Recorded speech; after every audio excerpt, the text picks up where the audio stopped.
আগামী জাতীয় সংসদ নির্বাচনে 237 আসনে প্রার্থী ঘোষণা করেছে হারু প্রার্থী বিএনপি।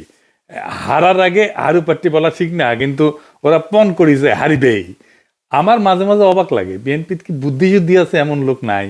এখন অনেকে কইতে পারেন সব বুদ্ধি গেলে আপনারই আছে আর সবাই তেজপাতা।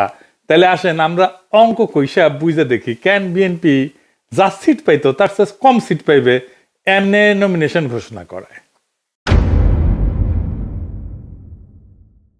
দুনিয়াতে যা রীতি বলে জানি তা অনেক ট্রায়াল আর এররের পরে স্ট্যাবলিশড হয়, প্রতিষ্ঠিত হয়, তারপরে সবাই মেনে চলে। যেমন ধরেন পরীক্ষার আগে গোল জিনিস খাওয়া যায় না, তাই না? আলু রসগোল্লা চমচম করলে খাওয়া যায়, চমচম খাবার পারেন, লম্বা আছে, আলু খেলে পরীক্ষার গোল্লা পাবেন। সেই রকম জাতীয় সংসদ নির্বাচনে কখন প্রার্থী ঘোষণা করা হয় তার কিন্তু একটা রীতি আছে। সেই রীতি কি এবং কেন সেই সময়ে প্রার্থী ঘোষণা করা হয়, আসেন সেটা এটা বুঝে দেখি। আমি বাংলাদেশের 4টা সাম্প্রতিক জাতীয় সংসদ নির্বাচনের প্রার্থী ঘোষণার সময়কাল ধারাবাহিকভাবে বর্ণনা করতেছি, যাতে আপনারা পুরা প্রক্রিয়াটা সময়ের ক্রম অনুসারে পরিষ্কারভাবে বুঝতে পারেন। 2008 সালের নির্বাচন, ভোটের তারিখ ছিল 29শে ডিসেম্বর 2008 সাল। তফসিল ঘোষণা হয়েছিল 24শে নভেম্বর 2008। প্রধান দলগুলা প্রার্থী ঘোষণা করছিল কখন? আওয়ামী লীগ, বিএনপি এবং মহাজোট, মানে 4 দলীয় জোট উভয়, ডিসেম্বরের 10 থেকে 15 তারিখের মধ্যে। তার মানে ভোটের 15 থেকে 20 দিন আগে চূড়ান্ত প্রার্থী ঘোষণা করছিল। 2014 সালে যদিও সেইখানে বিরোধী দল সবাই নির্বাচন বয়কট করছিল, তো ভোটের তারিখ ছিল 5 জানুয়ারি 2014। তফসিল ঘোষণা হয়েছিল 25শে নভেম্বর 2013। প্রধান দলগুলো প্রার্থী ঘোষণা, আওয়ামী লীগ ডিসেম্বরের শুরুর সপ্তাহে চূড়ান্ত প্রার্থী তালিকা দেয়। বিএনপি তো নির্বাচনে অংশ নেয় না, বর্জন করছিল। সময়ের ব্যবধান 30 দিন। 2018 সালে নির্বাচন হইল 30শে ডিসেম্বর, তফসিল ঘোষণা 8ই নভেম্বর। প্রধান দলগুলার প্রার্থী ঘোষণা, আওয়ামী লীগ 25শে নভেম্বরের মধ্যে অধিকাংশ প্রার্থী চূড়ান্ত করে। জাতীয় ঐক্যফ্রন্ট, যেটার মধ্যে বিএনপি টিএনপি সবাই ছিল, 26 থেকে 28শে নভেম্বরের মধ্যে প্রার্থী তালিকা প্রকাশ করে। বাংলাদেশের রাজনৈতিক দলগুলো সাধারণত ভোটের 30 থেকে 35 দিন আগে আনুষ্ঠানিকভাবে প্রার্থী ঘোষণা করে এবং তফসিল ঘোষণার 7 থেকে 15 দিনের মধ্যে চূড়ান্ত তালিকা দেয়। তার মানে তফসিল ঘোষণার পরে প্রার্থী তালিকা দেয়। কারা দেয়? বড় দলগুলো দেয়। কেন দেয় আসেন সেটা বুঝে দেখি। এই জায়গায় আছে রাজনৈতিক কৌশলের প্রশ্ন। বড় দলগুলা প্রার্থী তালিকা যত দেরিতে প্রকাশ করে তত বেশি সময় তারা স্থানীয় জোট, আপোষ, নেগোসিয়েশন, সম্ভাব্য বিদ্রোহী প্রার্থীদের সামলানোর সুযোগ পায়। ছোট দল বা জোটের ক্ষেত্রে প্রার্থী ঘোষণা আগে ভাগে করা হয়। আমরা এটা হিসাব কষে দেখাই দেব, যেন বেশি সময় ধরে প্রচারণা চালাইতে পারে। এবার আমরা একটু দেখি যে ছোট দল আসলেই কি আগে প্রার্থী ঘোষণা করে। 2008 সালে আমরা তো দেখছি তফসিল ঘোষণা 24শে নভেম্বর 2008, ভোটের তারিখ 29শে ডিসেম্বর 2008। ছোট দলগুলা মানে জাতীয় পার্টি এরশাদ 28শে নভেম্বরের মধ্যে অধিকাংশ প্রার্থী ঘোষণা করে। ইসলামী দল এবং বামপন্থী জোট, যেটা জাতীয় সমাজতান্ত্রিক দল, ওয়ার্কার্স পার্টি ইত্যাদি, নভেম্বরের শেষ সপ্তাহে প্রার্থী প্রকাশ করে, অর্থাৎ ভোটের 30 দিন আগে থেকে প্রচারণা শুরু করে। 2014 সালের নির্বাচনে তফসিল ঘোষণা করে 25শে নভেম্বর, ভোটের তারিখ 5 জানুয়ারি।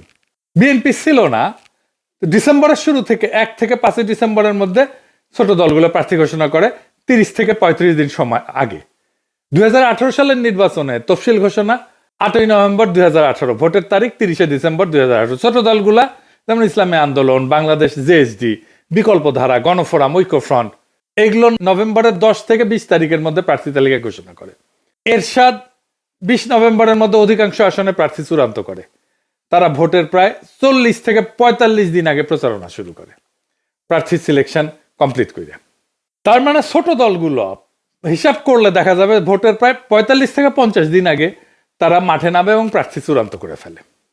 ছোট দলগুলা তফসিল ঘোষণা 5 থেকে 10 দিনের মধ্যে প্রার্থী ঘোষণা করে এবং ভোটের অন্তত 45 দিন আগে থেকে প্রচারণা শুরু করে দেয় তাদের প্রার্থী নিয়ে, কারণ তাদের প্রচারণা সীমিত বাজেট নির্ভর এবং ব্যক্তি নির্ভর, তাই আগে ভাগে মাঠে নামাটাই টিকে থাকার উপায়। বড় দলগুলো কেন দেরি করে প্রার্থী ঘোষণা করে এটা আরেকটু বুঝে দেখি। আগে বলছি, আবার একটু বুঝে দেখি। এর পিছনে অনেক রাজনৈতিক এবং মনস্তাত্ত্বিক কৌশল কাজ করে। দেরিতে প্রার্থী ঘোষণা করে বড় দলগুলো একাধিক রাজনৈতিক উদ্দেশ্য একসঙ্গে অর্জন করতে পারে। যেমন 1 নম্বর, স্থানীয় জোট এবং দর কষাকষির জন্য সময় পায়। বড় দলগুলো সাধারণত স্থানীয় পর্যায়ে জোট সমঝোতা অ্যাডজাস্টমেন্ট পলিসি করে থাকে। যেমন কোনো আসন অন্য জোটের দলের জন্য ছেড়ে দেওয়া বা স্থানীয় প্রভাবশালী নেতাকে বুঝায় সরানো, তাকে বসায় দেওয়া। যদি প্রার্থী আগে ভাগে ঘোষণা করে তাহলে সে আলোচনাগুলো অচল হয়ে যায়, কারণ প্রার্থী ঘোষণার পর আসন ভাগাভাগি করা রাজনৈতিকভাবে কঠিন হয়ে পড়ে। তাই তারা ইচ্ছা করে প্রার্থী তালিকায় শেষ মুহূর্ত পর্যন্ত গোপন রাখে, যাতে আসন বিন্যাস জোট রাজনীতি চলমান এবং নমনীয় থাকে। যেমন 2018 সালে আওয়ামী লীগ মহাজোটের সঙ্গে আসন ভাগাভাগির জন্য প্রার্থী তালিকা বারবার পিছাইছে। বলা হয়েছিল এটা একটা সিট অ্যাডজাস্টমেন্ট উইন্ডো। 2 নম্বর, সম্ভাব্য বিদ্রোহী প্রার্থীদের নিয়ন্ত্রণ। প্রত্যেকটা বড় দলের মধ্যে একাধিক মনোনয়ন প্রত্যাশী থাকে। যারা মনোনয়ন পায় না তারা বিদ্রোহী প্রার্থী বা স্বতন্ত্র প্রার্থী হিসেবে দাঁড়ায় যায়। যদি নাম আগে ভাগে ঘোষণা করা হয় তাহলে যারা বাদ পড়ছে তারা সময় পেয়ে যায় বিকল্প প্রতীক সংগ্রহ, প্রচারণা করা, দল বিরোধী ক্যাম্প গঠনের, তার ফান্ড কালেক্ট করার। তাই দলগুলা বিলম্ব করে যাতে বিদ্রোহীদের সময় কমে যায় এবং শেষ মুহূর্তে তারা যেন সংগঠিত হইতে না পারে। 3 নম্বর, প্রতিদ্বন্দ্বী দলগুলো তার প্রার্থী নির্বাচনের কৌশলটা জানা এবং পাল্টা চাল দেওয়া। বড় দলগুলো অনেক সময় বিপক্ষ দলের প্রার্থী তালিকা আগে ভাগে পর্যবেক্ষণ করে তারপর নিজেদের তালিকা প্রকাশ করে। এতে তারা দেখতে পারে কারা মাঠে শক্তিশালী, কারা দুর্বল, কোন আসলে সেফ বেইট। তারপর তারা নিজের মনোনয়ন সমন্বয় করে এমন প্রার্থী দেয় যারা সেই এলাকায় ব্যক্তিগতভাবে জনপ্রিয় বা আর্থিকভাবে শক্তিশালী। খুবই সিম্পল হিসাব। 2008 সালের নির্বাচনে আওয়ামী লীগ বিএনপি জোটের প্রার্থী তালিকা প্রকাশের পর কিছু আসনে কৌশলগতভাবে প্রার্থী বদল করছিল। কিন্তু 4 নম্বর, গণমাধ্যমের অ্যাটেনশন ম্যানেজমেন্ট আর কি। প্রার্থী তালিকা প্রকাশ করাটাই বড় দলের জন্য একটা মিডিয়া মোমেন্ট, কিন্তু সাংবাদিক, ভোটার, প্রতিদ্বন্দ্বী সবাই তখন মনোযোগ দেয়। তাই বড় দলগুলো এই ঘোষণাটাকে একটা রাজনৈতিক নাটকীয়তা বা কৌশলগত সময় নির্ধারণের ইভেন্টে পরিণত করে। তাই দেরিতে প্রকাশ মানে মিডিয়ার ফোকাস ধরে রাখা, আলোচনা দীর্ঘায়িত করা এবং প্রচারণার মোমেন্টাম বজায় রাখা। 5 নম্বর, আভ্যন্তরীণ দ্বন্দ্ব ঠান্ডা রাখা। অনেক সময় দলের কেন্দ্রীয় নেতৃত্ব একাধিক লবির মধ্যে ভারসাম্য রাখতে চায়। আগে ভাগে প্রার্থী ঘোষণা করলে লবিগুলোর চাপ বাড়ে, ক্ষোভ, গণবিক্ষোভ, এমনকি প্রার্থী বর্জনের মতো পরিস্থিতি তৈরি হয়। তাই দলগুলো শেষ মুহূর্তের একটা সেটেলমেন্ট প্যাকেজ দেয়। কাউকে এমপি প্রার্থী, কাউকে ভবিষ্যৎ পদ, কাউকে প্রতিশ্রুতি দেওয়া দলের ঐক্য রক্ষা করে। নির্বাচনের একটা ইকোনমি আছে। এই নির্বাচনী ইকোনমিটাকে ম্যানেজ করা, এটা প্রভাব কেনাবেচা নিয়ন্ত্রণ করা। যেমন প্রার্থী ঘোষণার পর থেকে ভোট পর্যন্ত অর্থ, প্রভাব, পৃষ্ঠপোষকতা এগুলো সক্রিয় হয়। বড় দল যত দেরিতে প্রার্থী চূড়ান্ত করে তত বেশি তারা অর্থনৈতিক প্রবাহ নিয়ন্ত্রণে রাখতে পারে, নিজেদের নিয়ন্ত্রণে। এবং মানি পলিটিক্স যেটা, এটা অনিয়ন্ত্রিত বিস্তার থাকাইতে পারে, অন্তত আংশিকভাবে। তাই বড় দলগুলোর জন্য দেরিতে প্রার্থী তালিকা প্রকাশ করা কোনো বিশৃঙ্খলা না, এটা এক ধরনের কৌশলগত টাইমিং পলিটিক্স, যেখানে সময়কে নিয়ন্ত্রণ করে তারা আভ্যন্তরীণ সংঘাত, স্থানীয় প্রতিদ্বন্দ্বিতা এবং নির্বাচনী ক্যালকুলেশন এটা নিয়ন্ত্রণ করে। তফসিল ঘোষণার দিন থেকে ভোটের দিন পর্যন্ত বড় দল টাইম ম্যানেজমেন্ট করে প্রতিদ্বন্দ্বীদের চাইতে আগায় থাকে। বিএনপি আগে প্রার্থিতা ঘোষণা করে ছোট দলের মতো আচরণ করে ফেললো, আভ্যন্তরীণ কোন্দল বাড়ায় দিল, বিদ্রোহী প্রার্থীদের সংগঠিত হওয়ার সুযোগ দিল। ধরেন কুমিল্লার হাজী আমিনুর রশিদ ইয়াসিন, কুমিল্লার 6 আসনে বিএনপির মনোনয়ন পায়নি। ওনার সমর্থকেরা রাস্তা অবরোধ করে বিক্ষোভ করতেছে, দেখেছেন স্লোগান দিচ্ছে কি দেখেন। মির্জা ফখরুল, তারক রহমান কাউরে বাদ দিচ্ছে না। শুনান এইটা সাহেব।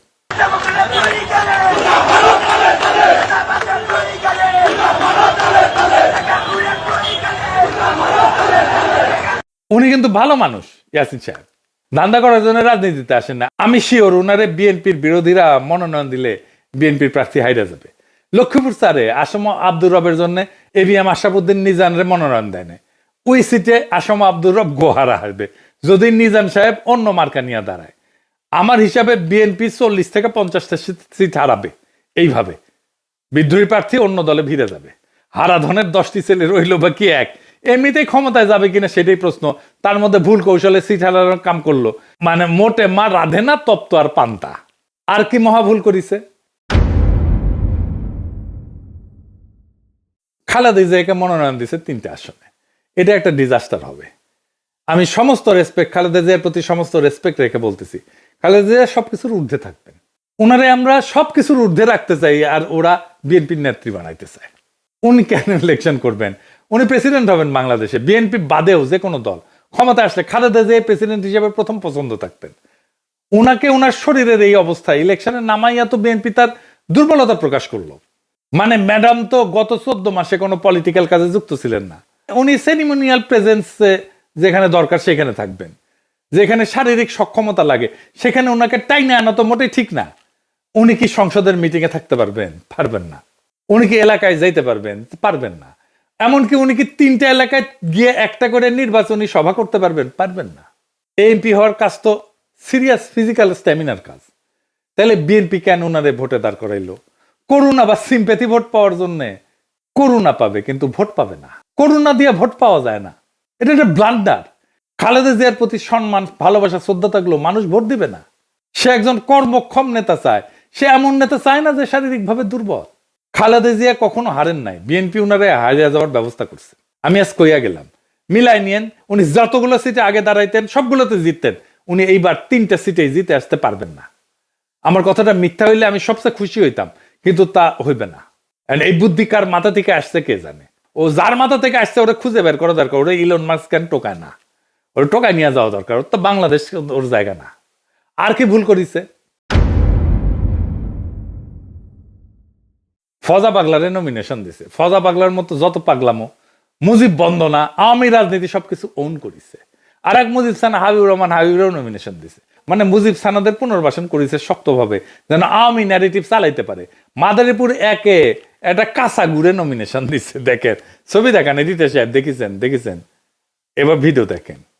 ধন্যবাদ জানাচ্ছি, আমাদের সকলকে ধন্যবাদ জানাচ্ছি। সবাই ভালো থাকবেন। তারেক রহমান জিন্দাবাদ, ম্যাডাম খালেদা জিয়া জিন্দাবাদ, জিয়া রহমান শহীদ হোক, জয় বাংলা। দেখেছেন কাক নমিনেশন দিছে, ক্যাঙ্কা নমিনেশন দিছে। এই নমিনেশনে বিএনপির হারা আরো কাশা আসছে। এইটা সাহেব এটা চাকভুম গানবি। না হাঙ্কারে না দুঃখ পাওয়া উচিত। দুঃখ আপনারাও দুঃখ ভাব করেন। এইটা সাহেব সানাই বাঁচবি, দুঃখের সুর।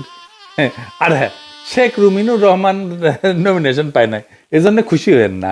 ওই উচ্চ কক্ষে যাবি, সাথে জামাই কোটার বুদ্ধিজীবীও যাবি, ডাক্তার জাহিদ যাবি, তাসনিম খলিল যাবি, লিগে রেখেন। আজকে কয়ে দিলাম, বিএনপি সরকার গঠন করুক বা না করুক, কিছু সিট তো পাবে উচ্চ কক্ষে। সেই উচ্চ সিটগুলা এদের বসাবে। তো শেষে একটা কথাই বলা যায়, বিএনপি এখন এমন এক বরের মতো যে বিয়ের তারিখ ঠিক করার আগেই দাওয়াতনামা বিলাইছে, কিন্তু কন্যা পালায় গেছে, তা খেয়াল করে নাই। প্রার্থী ঘোষণা করতে গিয়ে আরে এমন তাড়াহুড়া করলো যেন মাঘের শীতে গরম জিলাপি খাওয়ার লাইন ধরিছে, কিন্তু দোকান এখনো খোলেইনি। আর খালেদা জিয়াকে 3টে আসনে মনোনয়ন দেওয়া মানে দৌড় প্রতিযোগিতায় নিজের দাদিকে নামানো। এই আশায় যে সবাই সম্মান করে জিতাই দিবে। সম্মান দিবে ঠিকই, কিন্তু জেতাবে না। ভোট তো দৌড়ের মতো, যে আগে পৌঁছায় সেই জেতে। ফজা পাগলার মুজিব সানাদের নমিনেশন দেখে মনে লাগতেছে যে বিএনপি এখন রাজনীতি না, রিহ্যাবিলিটেশন সেন্টার হইতেছে। তাই বলি, বিএনপি এবারের নির্বাচনী কৌশল একটাই, আগে হারবে পরে ভাববে। দলের নামও বদলায় দেওয়া দরকার, হারু পার্টি লিমিটেড। এই যে সাহেব এখন সানাই না একটা বাঁশির সুরে শেষ করেন। হ্যাঁ, আর একটা গান গাই আমি। ওই যে আরো দিন তো গেল, সন্ধ্যা হলো, পার করে কে তোরে। হারু দিন তো গেল, সন্ধ্যা হলো, পার করে কে তোরে।